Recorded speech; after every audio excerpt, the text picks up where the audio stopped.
I spoke to 10 millionaires, and here's exactly what I learned. Over the past 2-3 weeks or so, I realized I have so much connections, and not in like a braggy way, but I know a lot of people, and I know a lot of very rich people. So I thought to myself, why not only utilize the connections that I've acquired through posting content and making money myself and traveling the world, but on top of that, why not distill it all to you guys? So that's what this video is. Pay attention, take out a notebook, take out some popcorn, we'll get right into it. So the big takeaway that I've kind of learned is that motivation comes from fear, and it does not come from hope, okay? That's what I want you guys to understand. And that's one of the biggest takeaways after talking to all these guys and their journey on, let's say, hitting $50 million liquid. Motivation comes from fear. It does not come from hope. So to put this into perspective, basically what this means is most of you guys think that to motivate yourself, you need to think of, I'm going to get so rich and I'm going to live my dream life. It's going to be fantastic. You can only get so far by motivating yourself through these physical, material kind of positive actions or affirmations or wants. Does that make sense? So when you're coming from a sense of hope, you're coming from a sense of want, right? Now, when you're coming from a sense of fear, it switches the frame, it switches the table, the coin has flipped. It goes from a want to a need. So therefore, what I'm trying to get at, I digress, by motivating yourself from fear, you need to motivate yourself through things and ideas and scenarios on what would happen if you didn't get rich. So every single day when I wake up, and for the last month or so, I've not been thinking about, I can't wait to drive this new Lamborghini. I can't wait to have $1 million liquid cash in my bank account sitting. No investments, just sitting in my bank. I can't wait to have the $100,000 watch. I'm not thinking like that because that's coming from hope, and hope is a want. And when you want to get something after you work so hard, you have to fully rely on yourself to want it 1,000,000% enough all the time, which is kind of unrealistic. That's not how human brains work. So when you're coming from a sense of fear, you need to pull this shit off. You need to roll the dice and you have to get a 6. So a little bit of backstory if you guys don't know. I dropped out of high school when I was 16 after I made my first chunk of money through e-commerce, which is what I do. And that was me rolling the dice, having to get a 6. Now I went broke after that because I blew all my money, but I had a year time period where I was literally on the line of getting a job. I was on the edge of getting a job, and that was a fear. That was a fear because everybody in my hometown, I say hometown, I grew up in Los Angeles, but everybody from where I grew up viewed me, and their standard of me, their bar was so high as some rich entrepreneur. I was this amazing person, and I had to withhold that. I had to withhold that standard to myself. And that's kind of what we're going to talk about in like a couple minutes. But I had to get rich again out of fear, not hope. I had to make it work. So most of you guys think that the correct way to motivate yourself is by thinking about the car and, if I see it enough, then I'm gonna materialize it. That's not how it works, okay? It's kind of like a negative thing, but you have to go to a deep and dark place if you want to make more than $1 million. You can hit 10K a month, but once you're at 10K a month, you're gonna want a lot more. Next thing I wanna talk about is standards. Most importantly, self-standards. Standards, okay? So you are exactly where you are because your standard is low enough. Now, I don't want to say that to demean your situation. Maybe you're pretty happy with your life, but obviously you want to make money and get rich, hence why you're watching this video. So the reason you are where you are is because your standards aren't high enough. So for example, there's something called region beta paradox, okay? Beta paradox. Now, let me draw this on a graph for you guys. This middle ground represents region beta paradox. This, on the left side, represents comfort. And this, on the right side, represents discomfort, okay? So a lot of you guys are okay with your okay situation until your situation gets crosses that threshold of discomfort. Then you're going to put a conscious effort into bettering your situation. So for example, let's say, you're not making enough money to where you're like, holy cow, I'm super rich, but you're not broke enough to sit there and say, wow, I really need to make more money. You're kind of like, you're okay. That's why paycheck to paycheck is so dangerous. Do you see what I'm saying? So most of you guys are stuck in this, quote, okay position When in reality, that's what's keeping you okay. No one wants to live an okay life. No one wants to settle. I mean, you clicked on this video that tells me enough you don't want to settle in life and the money you're making. So it's called region beta paradox for a reason. You're so okay with your situation until it crosses this threshold for discomfort, you're never going to push for proper comfort. Does that make sense? If you're in a relationship and the relationship is okay, then you're going to stay with them, even though it could be better, until maybe something happens. The other person cheats on you or something, and then that's going to force you to get into a better relationship and break up with them. Most of you guys would be better off in a worse situation. Most of your guys' situation has to get worse before it gets better. So you can either recognize this and obviously take care of it now, or wait till it comes. So standards, right? You have a self-standard, and that's the reality. The reason you are where you are, obviously you deserve to be there, but it's because your standard is so low, right? Let's say you're making $4,000 a month. That's like a pretty good monthly salary in America, I'd argue, all of America, maybe not Los Angeles or New York or Miami, but $4,000 a month is a pretty median kind of income. Now, you're okay and you are there because your standard is there. And that's why we're talking about standards and region beta paradox, because this is one thing that every single millionaire I talk to touched on. And we're gonna get into a lot deeper stuff, so stick around, don't click off the video. But $4,000 a month, that's like a good menial salary, right? Now, if your standard was, let's say, at 10K a month, brother, you'd be at 10K a month. Does that make sense? The reason you're not at 10K a month, which obviously is probably why you want to click on this video, is because your standard is not that of somebody who is at $10,000 a month. Bro, if I make 10K a month, I'm in survival mode. I will not leave the house. Do you understand how high my standards are? If Jeff Bezos made $10,000 in a month, he'd be like, he would be speechless. Does that make sense? So you have to raise your standards in order to raise your income or improve as a person. Does that make sense?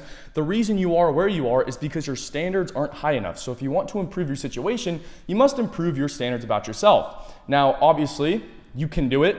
I can do it. If anybody can do it, that means you can do it. We're all humans. We all have 10 fingers and 2 feet, hopefully. The next lesson I learned out of talking to all of these millionaires is something called oscillation. Okay? Oscillation. So business oscillation. Now, and this is something that I've realized very much so recently, is this is the perfect graph of business to put it into perspective. It's going to be very slow. You're going to get no results, then it's going to pump up out of nowhere.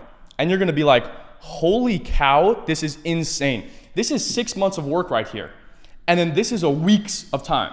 So within 1 week, you're making 10K a month after being broke for years, maybe. Now, the thing is, and this is what stuck with me, I had a FaceTime with a guy who's made, I think, $20 million over the last 6 years.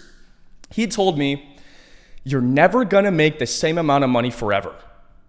And I was like, damn. You know what happens after this? It dips back down. And then you know what happens for every single first new entrepreneur who makes their little bag, peaks up here, and then drops back down, which is bound to happen. They think it's over. They think, this entrepreneur stuff doesn't work. It's over. Oh my God, no. But that's not the case. Because the ones that stick through it, it goes up again, and then it maybe go down a little bit, and it may go down, and then it may go up again. So business is it's just oscillation. That's literally the best term to describe it. It's just oscillation. So the thing is that business is a roller coaster. It's going to go up and down. And especially recently, I've super realized that with the businesses that I'm running, I've realized, okay, we're making the most money we ever have right now. How can we save this and reinvest it or disperse it into our current, what we're currently doing to make more money? Because clearly the market likes what we're doing. Clearly what we're doing is working. How can we double down? And that's another thing. The 2 words that I've been told the most out of speaking to these 10 millionaires is double down. I can show the text.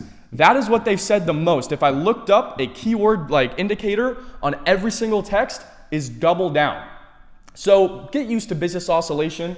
You're never going to make the same amount of money forever, and that's just the case. But I've been told double down by probably 8 different millionaires in 4 different text paragraphs and 3 different calls, okay? This is clearly they understand what they're doing because they made tens of millions of dollars or millions of dollars, but double down is the single-handedly most common term that they've told me after talking to them. And that simply comes down to one thing, which is exponential focus, okay? And that's the next thing I want to talk about. They've all told me to double down. They've asked, okay, how much are you making right now? Blah, blah, blah, where are you from? What's your expenses? And they have all told me, double down and focus on one thing. The one thing that is going to put you ahead of every single other person in your market or the competition is simply focusing on one thing and consistency, okay? Do I have $1 billion to go show on Instagram? No, I don't. But I have 200,000 followers on Instagram. And that's because I've been so unbelievably consistent. I focused on the inputs for 1.5 years straight, and now I'm there. Does that make sense? So the thing is you need to focus on one thing exponentially. The whole idea that a millionaire has 7 sources of income, 1, 2, 3, 4, 5, it's fucking bullshit. Go talk to I've spoken to like 4 billionaires in my entire life. And one of them was this really old Asian guy who was a little bit nerdy, but he was Taiwanese. And this guy sells computer chips. This dude runs one of the biggest computer chip manufacturing companies in all of Asia. And he's a billionaire. This dude does not sell smoothies and markers and iPhones, and he doesn't drop ship, plushies and Labubus. This guy sells microchips for a living, and that's what he does. He is the microchip guy. Amazon makes so much money because they solve the most problems. If you think about it, we're gonna write Amazon on the board. Amazon, okay, here's them as an entity. They solve fulfillment. They solve distribution. They solve getting the orders out. They solve customer service. They solve the website. They solve payment processing. They solve SEO. Amazon solves all these problems. See, I'm in e-commerce, which is the same market as Amazon, but at the end of the day, I'm not worth $1 trillion because I can't solve that many problems that good at such a large scale. Does that put it into perspective? The next thing, after talking to all these millionaires, is that they've taught me how to detach, okay? So I'm not gonna start getting into the woo-woo stuff as far as the law of detachment, but this kind of plays into it to a certain extent. So detach yourself from all the materialistic things, right? So not wanting something is the same thing as having it, okay? So if you don't want a super, super fast car and an expensive car to impress other people, then you're in the same boat as the guy who has 5 of them, because he already has all of them, but you don't even want it. So you effectively saved yourself millions of dollars and you don't really care. Does that make sense? So you need to detach yourself from things. The most important thing that I've learned is from these guys is thoughts. You need to detach yourself from thoughts because oftentimes thoughts will be self-sabotaging.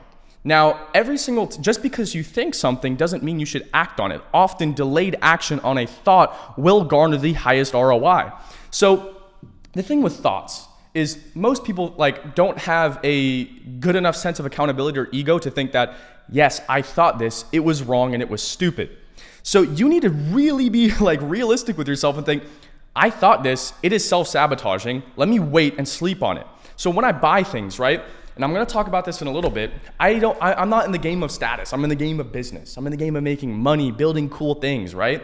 Obviously, henceforth this YouTube channel. But at the end of the day, with a thought, for example, if I want to buy something, which doesn't necessarily make me money in return, for example, nice shoes, some nice slippers, I would argue a new desk or work equipment is a different story, but let's say a nice pair of slippers. I was at 2 weeks ago, I went to Hermes, and I had a really good week in business. I made a good amount of money, and I was like, let me reward myself with a nice pair of slippers that I've been looking at for a little bit. I went there, and I was like, let me wait 2 days. Let me wait 2 days to actually make this decision because it's just a stupid purchase. It's not gonna make me any money. It's kind of dumb. I thought about it. 2 days later, I still wanted them. I went and bought them. So your thoughts can be self-sabotaging. I waited to make sure that I really wanted those slippers, so I went and bought them. Does that make sense? Your thoughts can be self-sabotaging. You need to detach yourself from your thoughts. Most importantly, let me erase this. When I say detaching yourself from things, you need to also detach yourself from tasks, okay? You need to detach yourself from tasks. You need to stop looking at tasks for who you are and start looking at tasks for what they are. Does that make sense? Stop looking at tasks for who you are and start looking at tasks for what they are. So you have to completely eliminate any sense of identity that you have with a task. Oh, I don't want to go in the sauna. Oh, I don't want to go and work today. I don't want to write out this Google document. Oh, I don't want to go draft up this new contract and send it to a lawyer, which was what I was doing 6 hours the other day, going back and forth. But nonetheless, you need to detach yourself from tasks. Stop looking at tasks for who you are. I can't get this marker off, bruh. Stop looking at tasks for who you are and start looking at them for what they are. The next thing that I've talked to millionaires about, and I would say out of the 10, it was maybe around like 4. The next thing is core components. Components, okay? There's an S. So core components. This is you. Now, this is something that me and these guys talked about a couple times.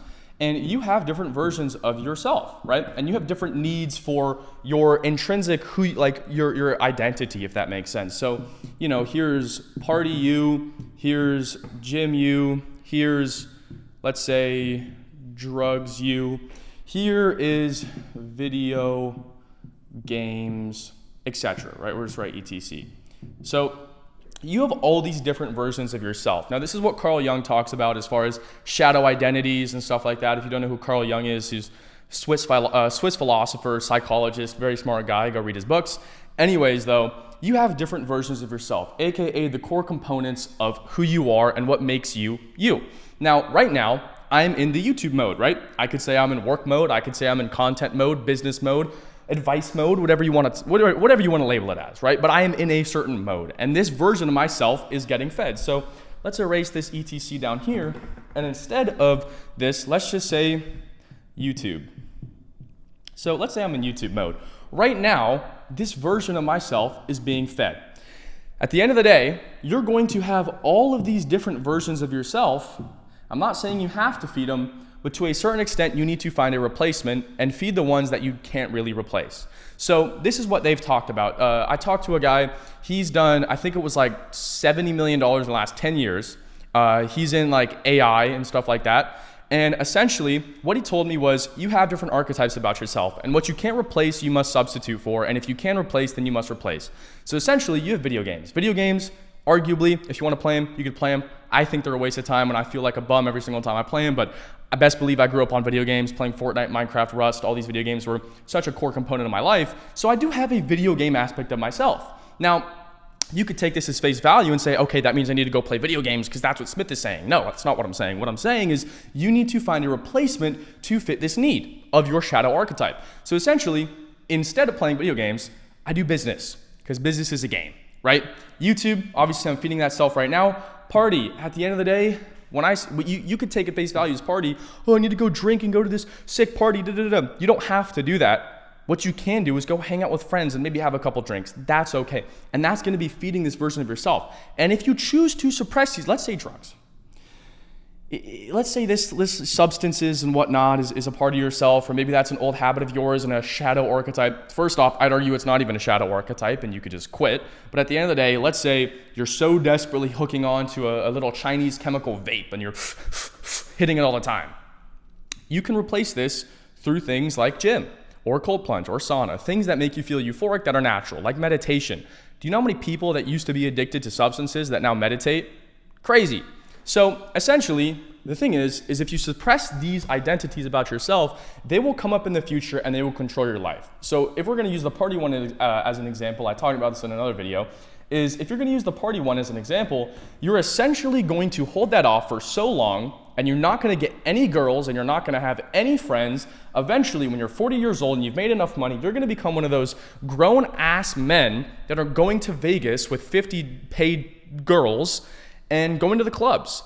And you're gonna be sad because you're gonna be 40 with a lot of money, but no wife, no kids, and no social skills. And you do not wanna become that guy. The next thing that I've spoken about with all of these millionaires, and this is kind of like I would argue a preference thing, but they all talk about meditation. and almost every single one of them understands the psychology and the benefits of meditation. So I'm going to give you guys like a very quick speed run walkthrough of how to actually meditate. So essentially what I do is I have a 432 hertz frequency playing as I'm meditating. The reason why this is most music is made in 440 hertz, and 432 hertz is more harmonious with your brain frequencies, which obviously puts you in a better mood, increases your serotonin.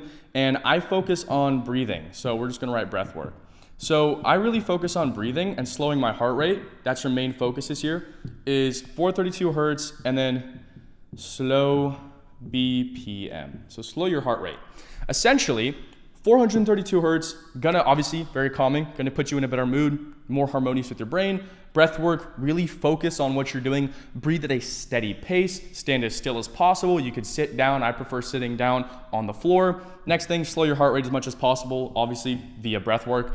But that's kind of how I meditate, and that's how all these guys, other guys meditate as well. I mean, I just wanted to touch on that because I personally think a lot of people there's like a stigma around meditation, especially after the Bugatti cigar bald guy came around and it was like, meditation is gay, da da da da. It's scientifically proven to work, lower your cortisol, increase your serotonin, give you more mental, cognitive clarity, all that kind of stuff. So next thing I want to talk about is a little bit more on the woo side of stuff, but obviously I've spoken to a lot of these guys, and something we talked about is energies and frequencies quite obviously frequently.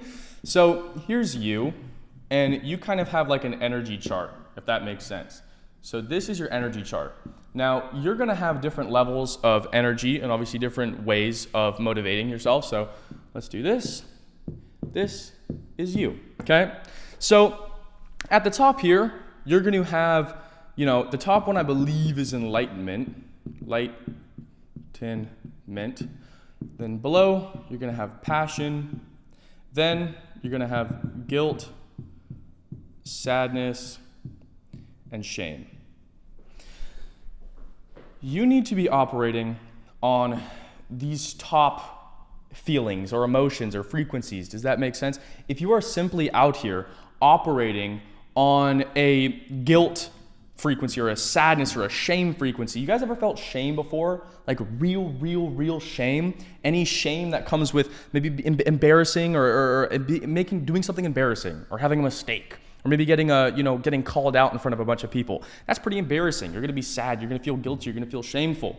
Now, most of you guys are trying to get rich by operating in this money, life is suffering, life is da-da-da-da-da. Now, obviously, I know your first thought is, Smith, this is going to contradict what the first thing you said in this video was, which is motivate yourself by what's going to happen if you don't get rich and get into a dark place. You do have to do that. But do you have to operate like that every single day? No, you don't. The moment you, my motivation is whys that are bigger than myself. These are not self-serving whys. Does that make sense? I'm not focused on, I need another watch. I need another high-rise apartment. I need a car. I'm not thinking like that. I'm thinking of, okay, I have people on my team I need to make money for. If I don't do what I need to do every single day, they are going to be financially burdened. That is not a cool thing to do. And I have morals, so I work hard. Does that make sense? So I'm not contradicting what I said at the start of the video, but what I am saying is most people are operating in this kind of shitty mindset of life must be suffering, life is bad, blah, blah, blah, blah, blah, opposed to operating out of enlightenment and passion. I wake up every single day, I'm recording this YouTube video not because I have to, I don't get paid in AdSense, I make $1 a video.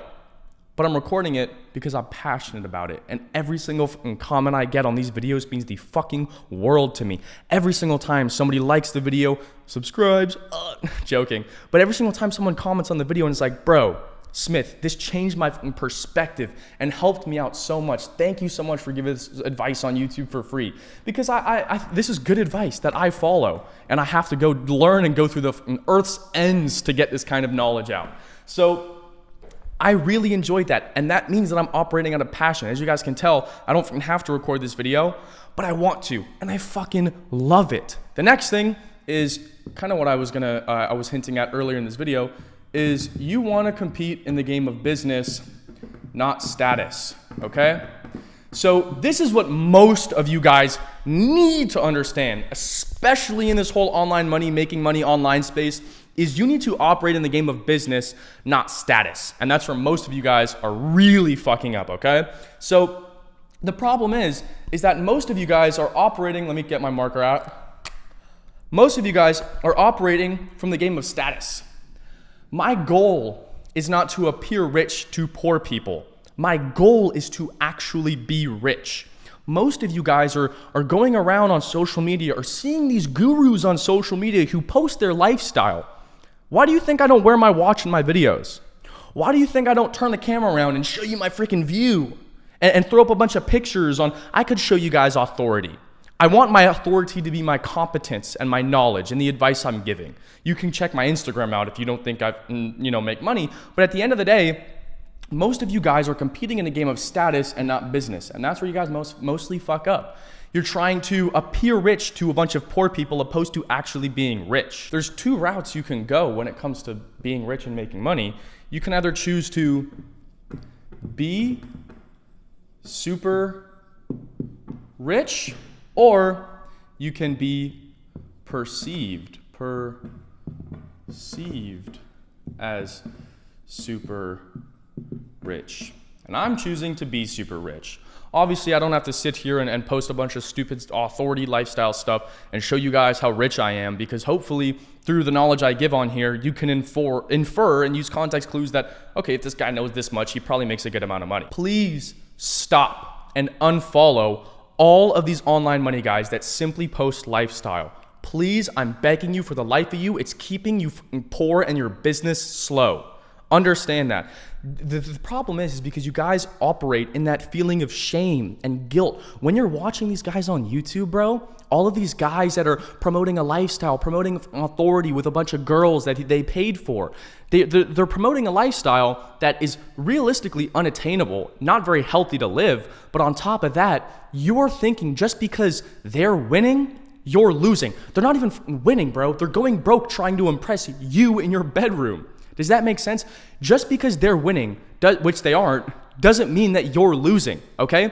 And therefore, you see those videos and you operate out of guilt and shame, these low vibrational frequencies that are gonna keep you poor. Please, can you unfollow? That's the one actionable for all you guys, other than liking and subscribing, joking. But please unfollow all of these dudes on Instagram, all of these dudes on YouTube. Stop watching these online money vlogs. Simply stick to these kind of videos. Go find people that give tangible, actual advice.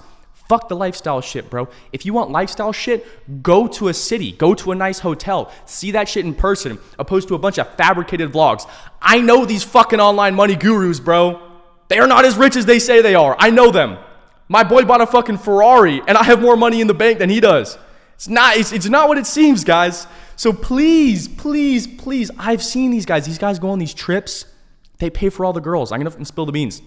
They go on all these trips. They pay for all the girls. They go on all these trips. They scam each other. They pay $10,000 for the villa. They charge every single person. They charge 10 dudes $5,000 each. They profit 40.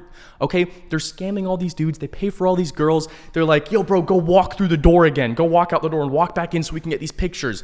It's all fake.